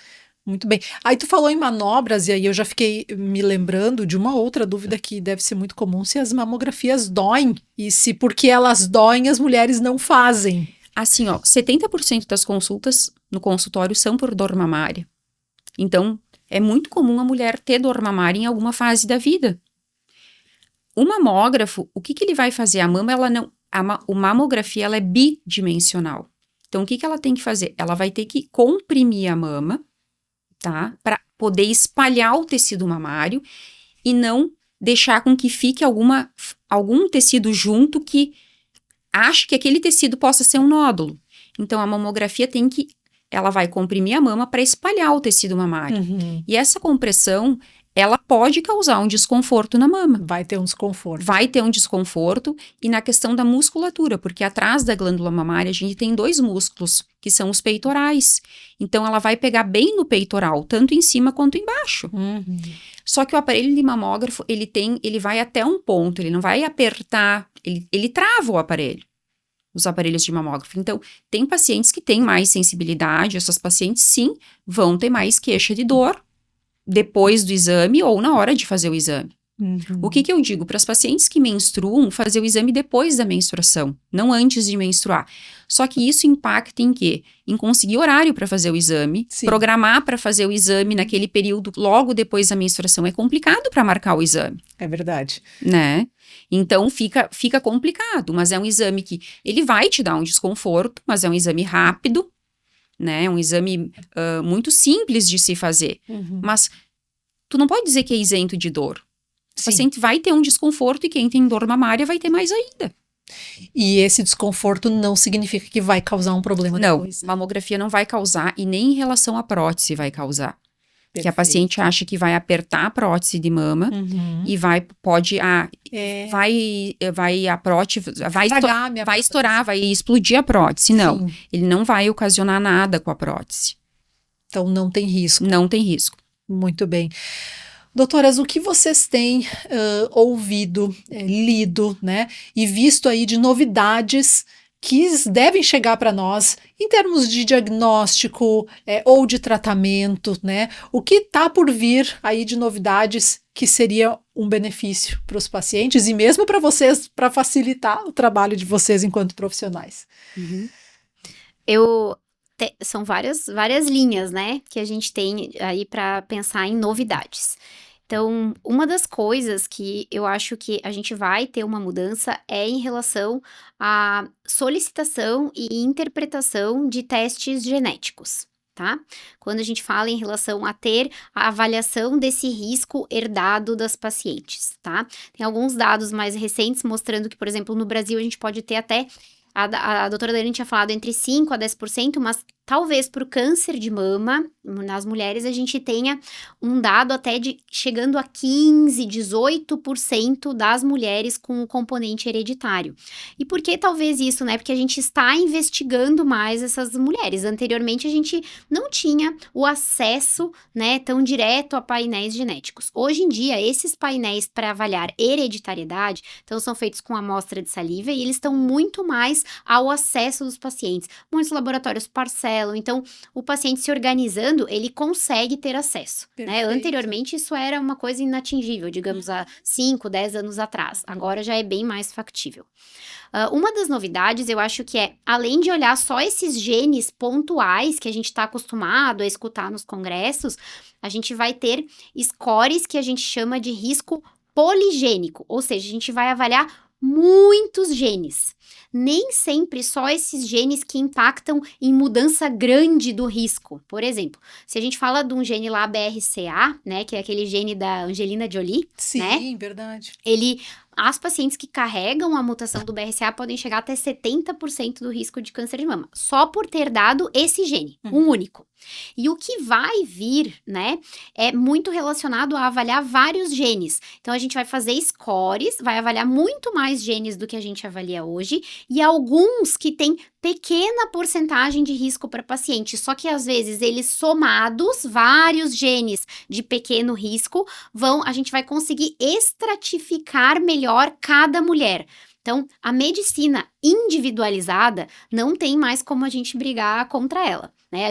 Nós médicos, a gente sempre quer muitos estudos com muitos pacientes, mas quando a gente fala de grandes estudos, volume de pacientes para avaliar uma terapêutica ou uma intervenção, a gente, querendo ou não, coloca os pacientes no mesmo balaio, no mesmo cesto, digamos assim. E eu vejo a medicina caminhando muito mais para a parte individualizada, tendo esses dados, mas aplicando também no contexto individual de cada paciente. Então, scores genéticos cada vez mais acessíveis aos pacientes, né? Então, os profissionais vão ter que ser capacitados para isso, porque o paciente, muitas vezes, ele vai comprar na farmácia, eu sempre digo isso, para os residentes, para os alunos, então não adianta a gente brigar com isso, nos outros países a gente já tá vendo isso. Aqui não tem ainda. Não tem na farmácia. Na farmácia. Dá ainda, gente, mas não adianta a gente brigar contra isso. Não vai. Vai ter o primeiro teste, aí vai ter um monte de gente dizendo não pode, mas vai ter.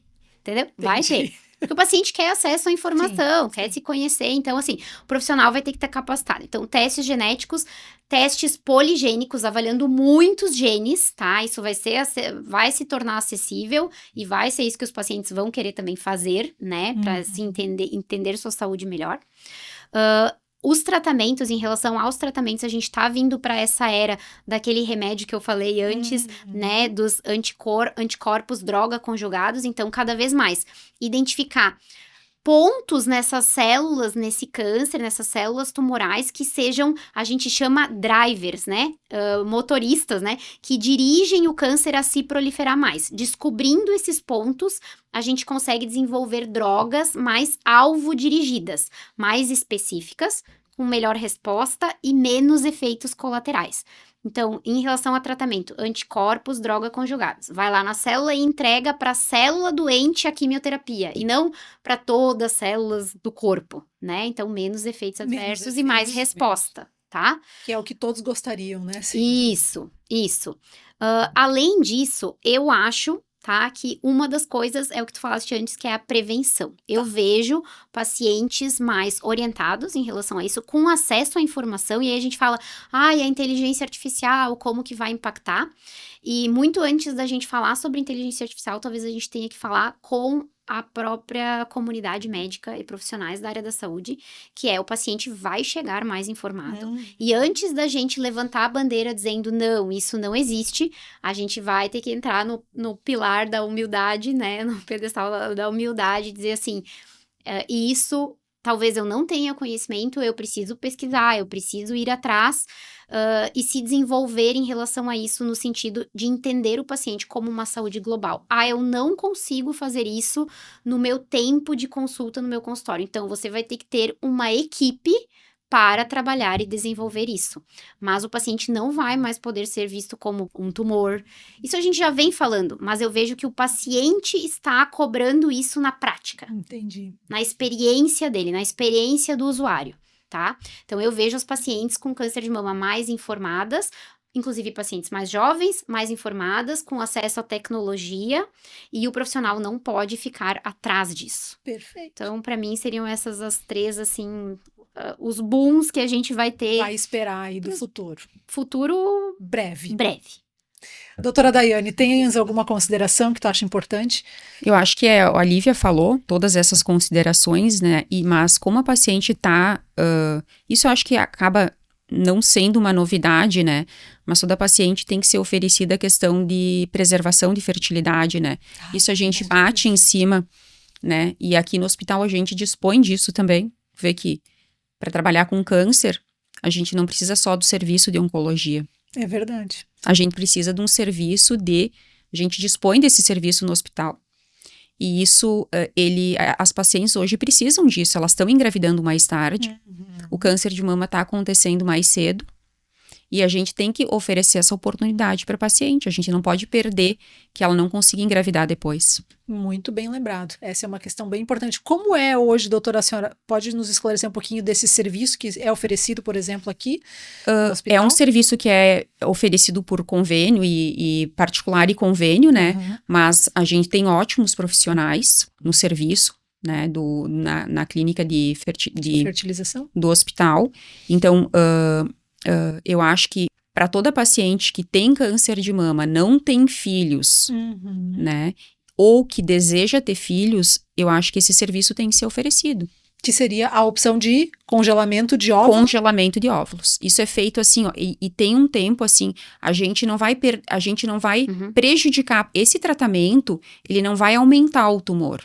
Isso a paciente se preocupa, porque ela vai usar hormônio para estimular, mas ela já tem um tumor. Isso tem pesquisas e isso não aumenta o risco do câncer dela, aumentar com esse tratamento da fertilidade. Então, é um tratamento que a gente faz rápido, porque não é um tratamento que demora muito tempo, até porque quando a gente faz o diagnóstico, a paciente tem que fazer uma série de exames para ver o que vai se seguir. Se ela vai operar, se ela vai fazer a quimioterapia antes da cirurgia, E a gente tem todo esse tempo de fazer exames, de esperar esses exames ficarem prontos, é o tempo que ela leva para conseguir preservar o óvulo. Ou seja, entre ter recebido o diagnóstico e começar efetivamente o tratamento em si, ela tem ali uma janela de tempo em que ela conseguiria fazer a preservação dos óvulos. Muito interessante, importante observação essa, né? E a gente que está disponível aqui. Está disponível aqui, a paciente não precisa sair daqui para fazer em outro lugar, se a gente tem um ótimo serviço aqui com ótimos profissionais. Perfeito. Doutoras, olha, a gente poderia ter ficado muitíssimo mais tempo aqui conversando, mas a gente precisa encerrar a edição de hoje, né, do nosso programa, e eu gostaria de agradecer muito pelo tempo que vocês disponibilizaram para estar aqui. A gente sabe, né, da correria que é de vocês conseguirem se organizar, mas virem aqui e trazer tanta informação importante para quem vai nos acompanhar, seja pela rádio ou pelas redes sociais. Então, em nome do Grupo A Hora, muito obrigada por terem estado aqui com a gente. E eu deixo para que vocês possam fazer aí as considerações finais de vocês. Então, muito obrigada de novo, né, Aline? Estou sempre à disposição quando precisar. Eu sempre acho que é pouco tempo pra gente falar, né, sobre os temas. É um privilégio nosso te ter sempre conosco. E acho que de considerações finais, sempre a gente precisa. Então, a gente tá indo para um Outubro Rosa de 2025, pensar sempre, então, na importância do diagnóstico precoce, porque ele aumenta as chances de cura, diminui tratamentos mais agressivos, que é o que a gente falou antes. Acho que essa é a mensagem principal, né? E que a gente possa, em todos os assuntos da medicina, não só quando a gente fala de câncer de mama, poder trazer a informação ao paciente para que as pessoas consigam ter mais poder de escolha, autonomia em relação à sua saúde, mas lembrando sempre do papel do paciente em várias etapas, né? A gente citou isso hoje. Então, a gente precisa levar a informação para que as pessoas tenham essa consciência também em relação à sua saúde. Perfeito. Né? Perfeito, doutora Daiane. Eu queria agradecer o convite à Aline e à Lívia também, por ter lembrado. E que não só, o que eu acho importante, não só a gente deu a informação, mas que as pessoas busquem isso. E que discutam com os seus médicos isso também. Porque não é só a gente passar a informação e a pessoa saber que tem que fazer o exame, mas a pessoa buscar o atendimento para realizar esse exame. É verdade. Perfeito.